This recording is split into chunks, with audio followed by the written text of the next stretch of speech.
Society. As, some of you may be aware, I have been overseas in the last 6 months. I've just returned from some time in Thailand, where I have been helping a monastic friend of mine, a monk called Ajahn Nyanadhammo, looking after his monastery while he was doing a 6-month meditation retreat. Sorry, it was a 4-month meditation retreat.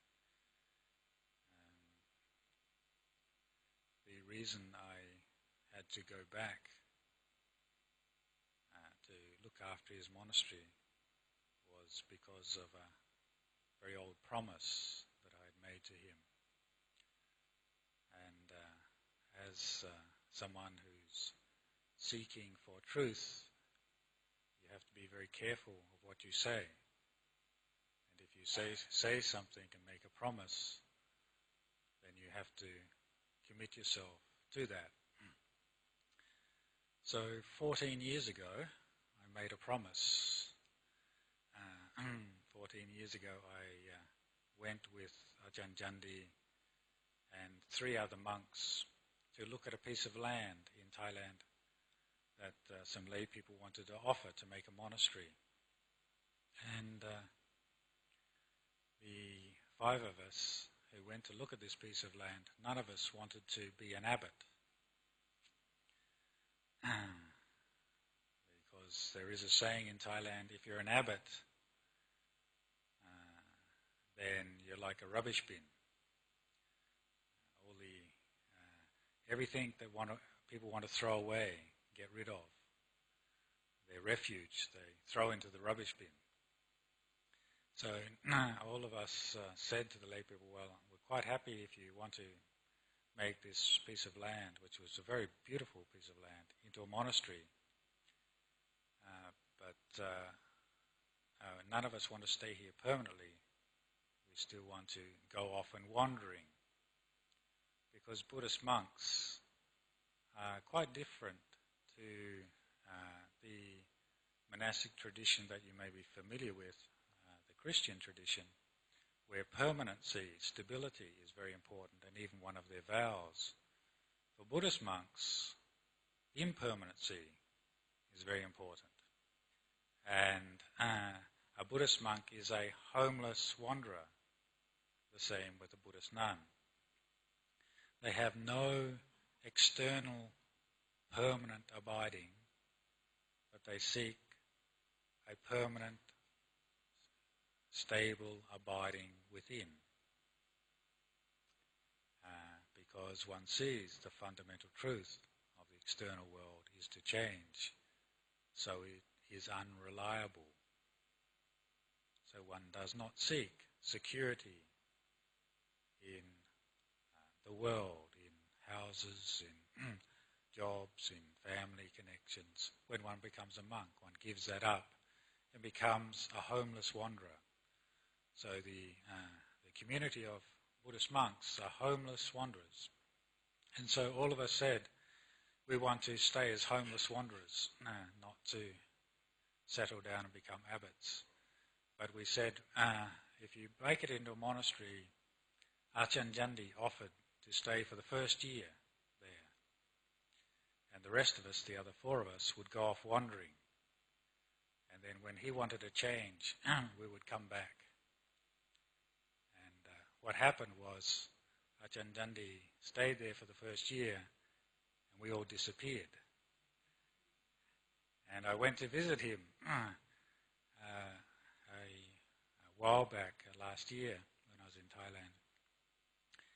And he said to me, after 14 years in the one place, he said, do you remember that promise you made about if I wanted a break, that you would come and look after the monastery and then I could go off wandering? And I obviously had to say, yes, I did recall that. And he said, well, I want a break. And because of that, that commitment to that promise to a very good friend, a very dear friend, I did offer that I will fulfill that in the last last rains retreat. So I went back in June to look after his monastery, and he didn't go off wandering very far because I made him a little hut on top of a hill, a little grass roof hut, simple, just big enough to lie down in, with a small veranda on, and he spent their time there meditating. And now I have come back to Perth because Ajahn Brahm, the abbot of our monastery, has said he would like to have 6 months in retreat, and could I look after his monastery while he's away in a little hut in the forest somewhere. And so I have said, yes, I'll do that. And then in June, next year, I have to go back to Thailand because another good friend of mine, who is an abbot of a monastery, he is going to go away and stay in a little hut while I look after his monastery. So this is what we call Kamma Vipaka. Kamma Vipaka means you get what you sow. Because when I was a very young monk, for the first 15 years of my life as a monk, I would flee the monasteries and go off into the mountains of northern Thailand. And when the abbots would send messages saying, we'd want you to come back and help out of the monastery, I'd disappear off to another cave somewhere else. And I'd never help out in their monasteries very much. And now, the result of that is I have to look after everyone's monasteries while they disappear off to the mountains and caves. So, what you get, what you sow, you reap. So be very, very careful what you sow. It will come back to you. And be very careful what you promise. Because as a person seeking truth, we have to abide by our statements of truth. And so if we do make commitments, we do make promises to others, then we're bound to commit ourselves to those promises. And all of you have made promises, commitments to somebody else. As human beings in a community, we make commitments to each other. We cannot live totally independent. And you have made commitment to your partners, to your children, to your fellow members of your workplace, to your society, to your country, and to this world. So having made that commitment, we have to fulfill that promise as truly and with as much integrity as we possibly can. But we just do our best. So when I took over Ajahn Jandi's monastery, I said to him, I'll just do my best. I won't guarantee you how many disciples you'll have left when you come off retreat. You may not have any, but you take on what you can, do what you can, and it's a way of giving to others. And it's a very joyous way, even though it can be very tiring. And the reason I'm talking about this is not only to point out the very important aspect of what we call satya in Pali, which is truthfulness or honesty or integrity, which is one of the very strong paramitas. It's like those virtuous qualities, noble qualities, which strengthen the mind and strengthen our lives. This quality of being a person of integrity, keeping one's words, keeping one's commitments, not only keeping one's words and commitments to others, but keeping one's words and commitments to oneself. Those words and commitments which are wholesome and good.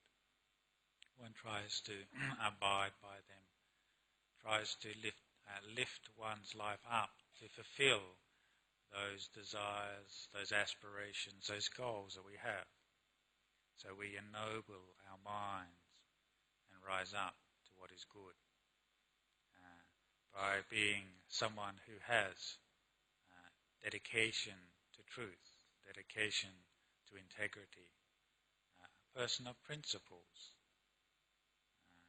These principles of honesty, truthfulness, virtue, kindness. Sometimes in our busy world, in our societies, is not often held up anymore. But in the realm, the society of the noble ones, in society of those seeking goodness, they are very important. Even though we may not, when we commit ourselves to principles, not always get a peaceful life, we can often become wiser because of it. And this leads me on to something that happened when I was overseas in Thailand. I had the opportunity to spend a lot of time listening to old talks in Thai of Ajahn Chah's, my meditation teacher and the monk who ordained me. And it was very nice to hear him speak in Thai again, old talks that had been taped when he was alive. And one of the recurring themes and principles that he often came back to, which I'd like to speak on this evening, is the aspect of developing wisdom in our practice. Often we are trying to seek peacefulness, but at the price of wisdom. That is, that we're trying to seek peace by running away, peace by avoidance, peace by resistance, or peace by putting up fences and barriers. Whereas there is another way to obtain peace, and that is through developing deep understanding of the nature of existence. Peace can be obtained through wisdom as well as avoidance. There are some things, yes, it is wise to avoid. But there are other occasions in our life when we have to take on responsibilities. We have to take on duties. And all of you are very aware of your many duties in your life, to family, to work, to the community, to other people, etc. And sometimes there's a lot of resistance, isn't there? Especially to people who get into meditation. Often there's a feeling that this is just too disturbing, this is too annoying, I want to get away, I want to escape. But the real escape is not by getting away from the person who's annoying or the situation that's annoying. The real escape is if in yourself, in your own mind, in your own heart. That's where real escape occurs. Ajahn Chah would often say, the Buddha was enlightened in this very world. This very world that we're all experiencing. Yes, historically it may have been a little different, but basically the characteristics of human nature were the same. And he was enlightened in this very experience of the world. He didn't physically escape to some other place. His liberation, the freedom of his mind, occurred by knowing the world, knowing its nature, its characteristic, the way it is, and then letting it go. So it's only when we start turning the mind to look at the world and the way it is that we can start to know the world, and then we can start to become at peace from the world.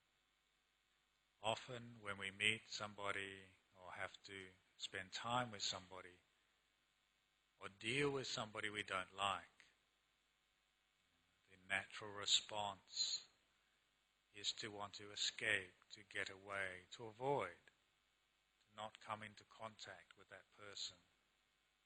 speak with them, have eye contact with them, or deal with them in any way, if at all possible. But that's not necessarily the way of wisdom. That's the way of avoidance. That's the way of putting up walls and barriers. It's called the porcupine meditator technique. The porcupine meditator technique is when the porcupine sees dangers, it rolls in a ball and puts out its bristles. And some people are very much like the porcupine. We ourselves sometimes deal with situations like the porcupine. We become very prickly. People can't get close to us. People can't touch us and reach out to us because of our defenses.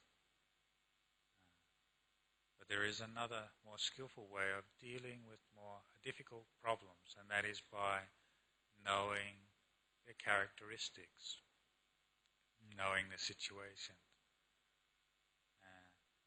And one of the things that we often do is we're not, firstly, even accepting the way things are. When we have a difficult situation, then we're wanting that person or that situation to be otherwise. If only my son or daughter would tidy up the room, then I would be happy. If only this person would do what I want, then I would be happy. If only this situation went my way, then I would be happy. Basically, we want the world to be like us, rather than make our minds understand the world. And we notice that sometimes we can't even make ourselves happy. Our mind makes us discontent. We can't force even our own minds to obey us at times. We want to be happy and we feel sad. We'd like to be cheerful and we're feeling depressed. We'd like to be healthy and we get sick. We can't even force our own minds to satisfy ourselves. But we demand others to satisfy us. And that's showing a lack of wisdom, isn't it? It's trying to force the world to be the way we think it should be, rather than accepting the way it is. I remember when I was in Thailand, I was visited by a lady, and she came together with a couple who were about to get married. And she said something I thought was very wise. She was talking together with me and this couple who were about to get married, and she said, she was in her 50s, and she said, when I got married, one of my aunties said to me, I'm going to give you some advice for your wedding. I haven't got much material things to give you, but I can give you some sound advice which has been good for me throughout my marriage. And she said, marriage is not about loving your partner. It is about deeply respecting the goodness within yourself. If you can profoundly respect the goodness within yourself, then you will be happy, regardless of how, regardless of how your partner treats you. And I was very impressed by that bit of advice. Because if we give our hearts over to others and we expect this person to make me happy, I give my happiness into the hands of another, then will we be disappointed? I think yes. But if we take our happiness within our own hands and deeply respect that goodness, that kindness, that love and virtue, those wholesome qualities within ourselves, regardless of how other people treat us, we will feel a sense of well-being and integrity within ourselves. And this is a way of using wisdom to find peace, not by forcing the world to satisfy us or do what we wish or what we desire, but to change our own minds and look at life with wisdom. This is the way it is. Things are just this way. And that's why listening to these talks of Ajahn Chah's, he would frequently give this simile, which you've heard very often here, of the person holding their head because they've got such a headache, because they want a duck to be a chicken and a chicken to be a duck. And you may think, well, that sounds a ridiculous thing to do. But actually, we do it ourselves all the time, don't we? We want our children or our partner to be something else. If only they were more tidy, then I would be happy. If only they were quieter, on time, more respectful, more appreciative of me, then I would be happy. And we hear all these if-onlys in our lives, don't we? Which is the same as the man saying, if only the duck was a chicken and the chicken was a duck. So next time you hear yourself saying, if only they could change and make me happy, then you say, okay, watch out, chicken and duck, be careful. Yes, I'm falling for trying to force the chicken into the duck. But if we are willing to accept, this is the nature of a chicken, this is the nature of a duck, they're just this way, then with that understanding, peace arises. So what that means is, if we accept the situation as it is, this is the way it is. In this present moment, as we're sitting here, we feel the body, there's certain feelings, certain aches, certain pains, and we listen to the mind, and there's certain emotions. And often we're saying, if only it would be otherwise. If only I was sitting here blissed out, peaceful and enlightened, then I'd be happy. That again is forcing the chicken to be a duck. Wisdom says, this is the way it is. So one knows there is this feeling in the body. There is this mood. We're not trying to escape from things. This is just the way it is. This is my world.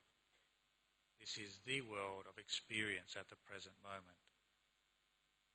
When we know it as it is, we can abandon it and let it go. So we're drawing wisdom to our meditation practice by knowing things are impermanent. Things are subject to change. Things are not stable. Things will always change. And even if we get people to do everything that we want, would we be happy? Just imagine that, if you could get everybody to do everything exactly the way you wanted it. How long do you think you'll be happy for? Probably get very bored.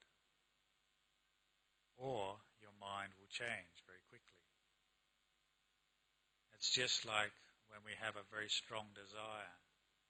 We think, if only I get that one thing, then I'll be happy.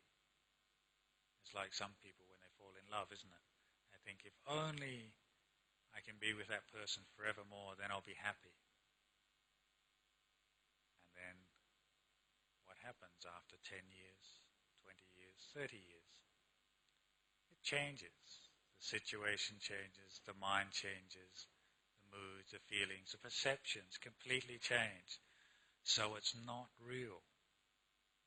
When we start to see things as not real, then we know it's an illusion.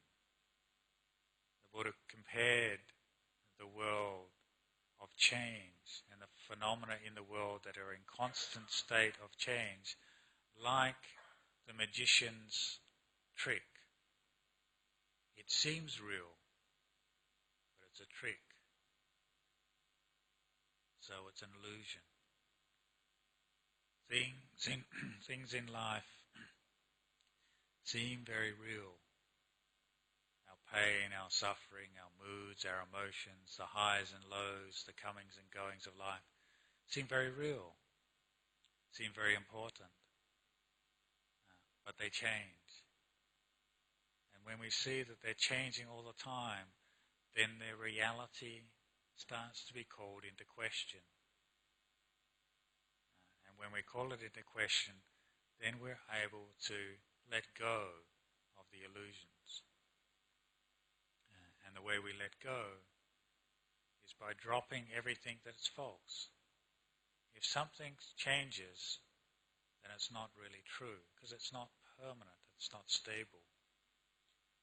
Something which is an ultimate truth has to have some solidity to it, has to have some permanency to it, has to have some ultimate quality as a characteristic of its nature. If something is totally unstable, is in a state of violent change, is constantly on the move, then that is not real. And we see from science that all physical phenomena is in violent movement, constant change, the shifting of electrons, the shifting of protons, the shifting of molecules. It's constantly in a state of flux.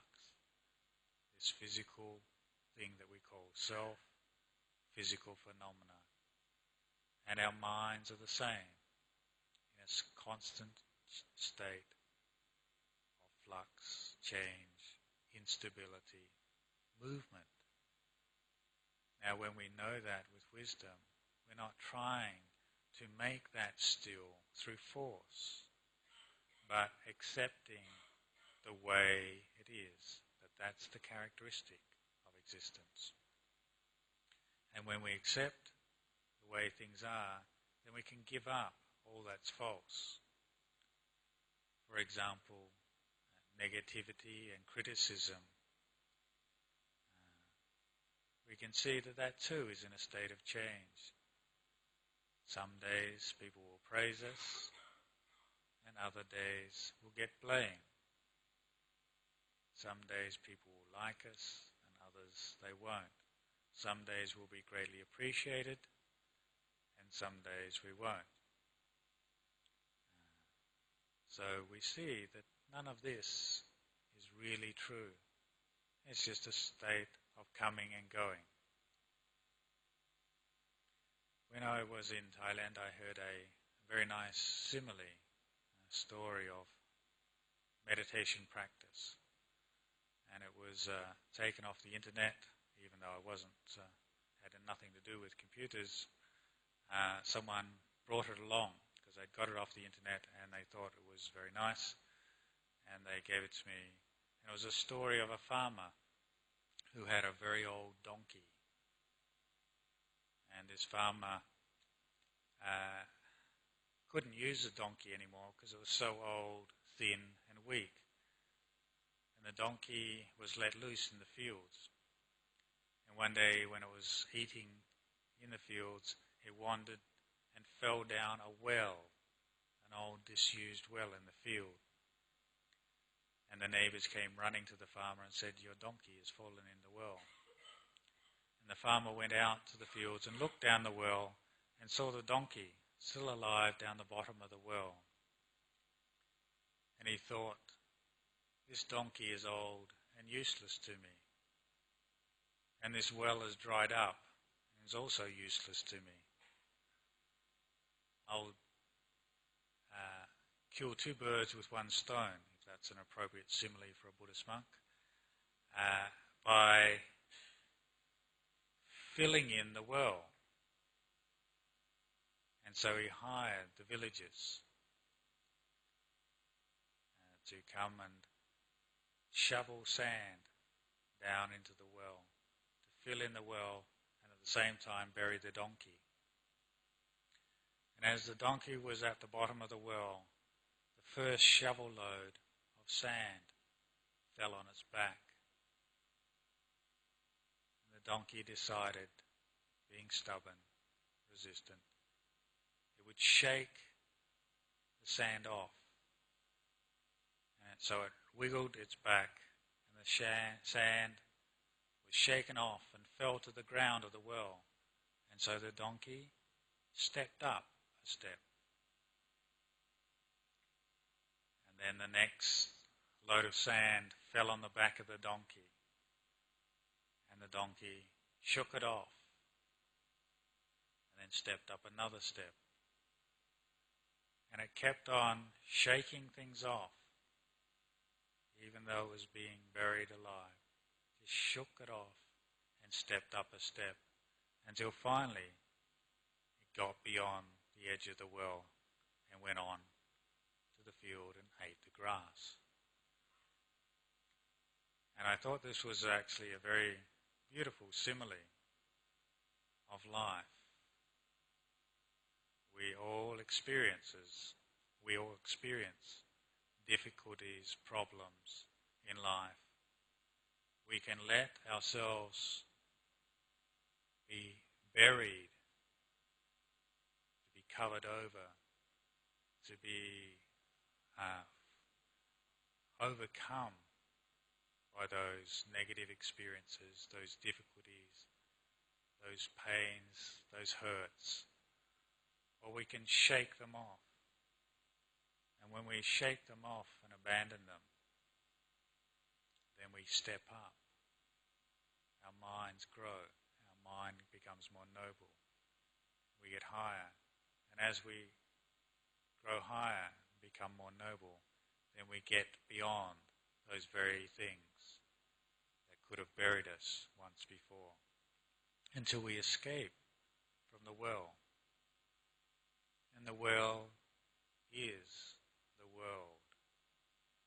The escape from the well is enlightenment. It is that liberation, that freedom from those things that bury us. And what are those things that are thrown onto us for us to shake off? It's all those states of anger and frustration, hurt and negativity. It's all those states of jealousy and greed and fear and confusion and anxiety. It's all those states of delusion and doubt, being overcome with doubt in the path, doubt in ourselves, feeling lost and lonely in the world. If we allow those things to bury us, then our life is wasted. But if we shake them off, let them go, see that they're just illusions, then we escape from those very things. We're not caught up in our moods and emotions. So the way to shake things off is by knowing them. This is there for me to attach. I'll shake it off. This is there to catch me out. I'll shake it off. This is there for me to be caught up and increase my anger, confusion and delusion. I'll shake it off. So whatever comes your way, shake it off. Let it go. Abandon it. And then you'll find you become more free, more liberated, more at peace. The more we collect, the more we gather, clutter, the more we become burdened, the more we become heavy rather than lighter.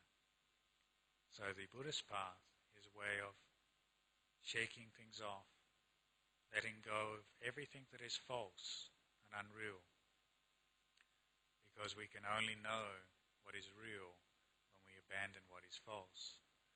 We can only go to what is true when we abandon what is untrue. So if you want to know what is ultimate truth, you have to give up everything which is false. Everything that does not stand up to inspection, is not up to grade, then we know that that's not the real thing. We're going for the real thing in Buddhism, which is everything that is false is abandoned, and then you'll know what is real. So this evening I wanted to give a talk encouraging the development of wisdom in meditation practice. Wisdom in meditation practice means to contemplate and consider, to go back to the source. And that is why Ajahn Chah would very frequently not answer your questions. When you would ask him a question, he would sometimes answer, but not always. More often than not, he would ask you to answer your own question. Why are you suffering today?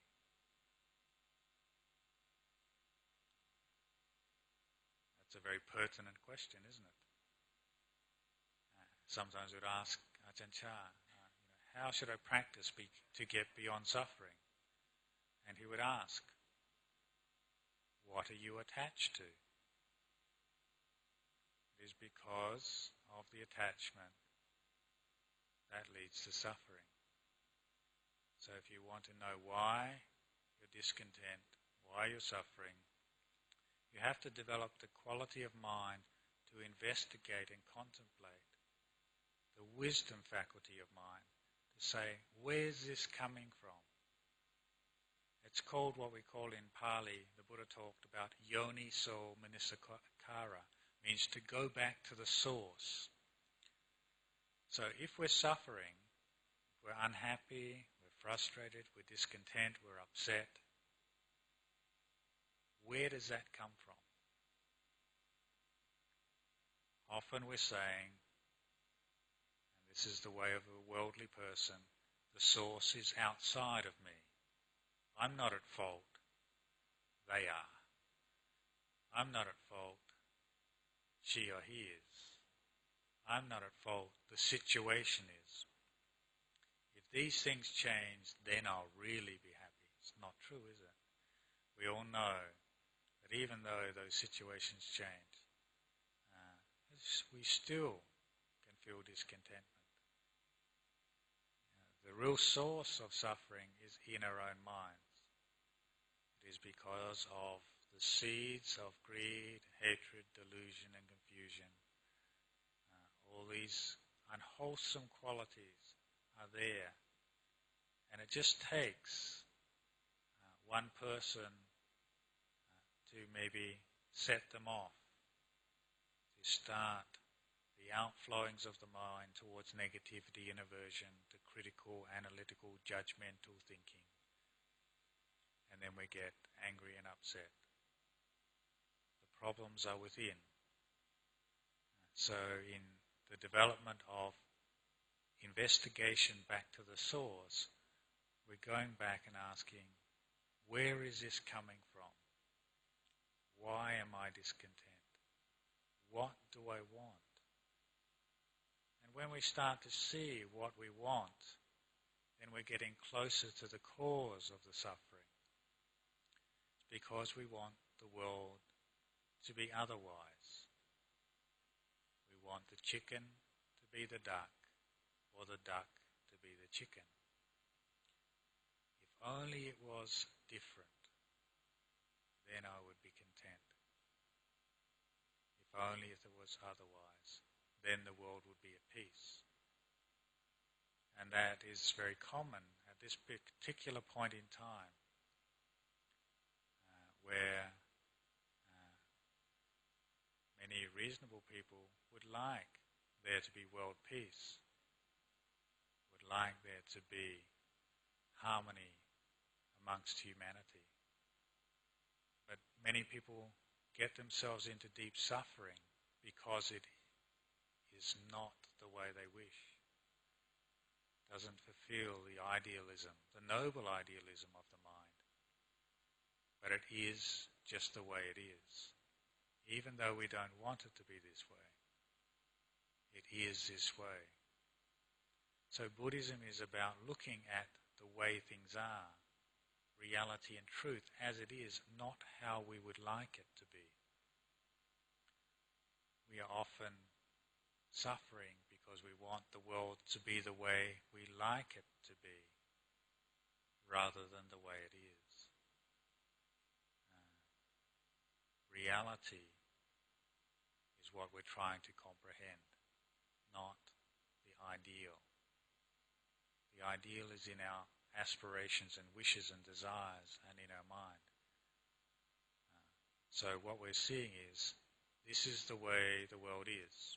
When there is greed, hatred and delusion, there will be conflict, there will be aversion, there will be violence, there will be killing, there will be war.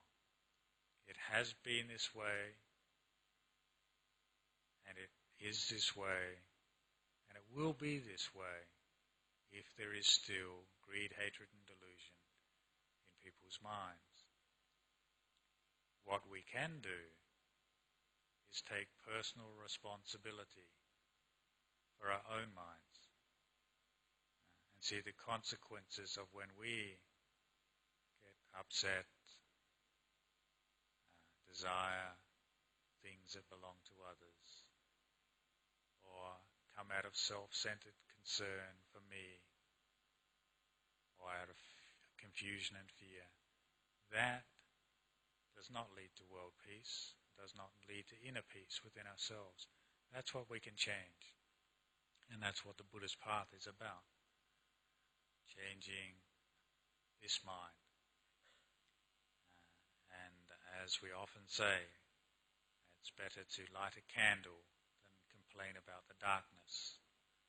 So instead of complaining about the darkness in the world, the lack of peace in the world, the cruelty in the world, the violence in the world, then we light a candle within ourselves by personally being more peaceful, compassionate, loving and caring, and sensitive to the people we're with,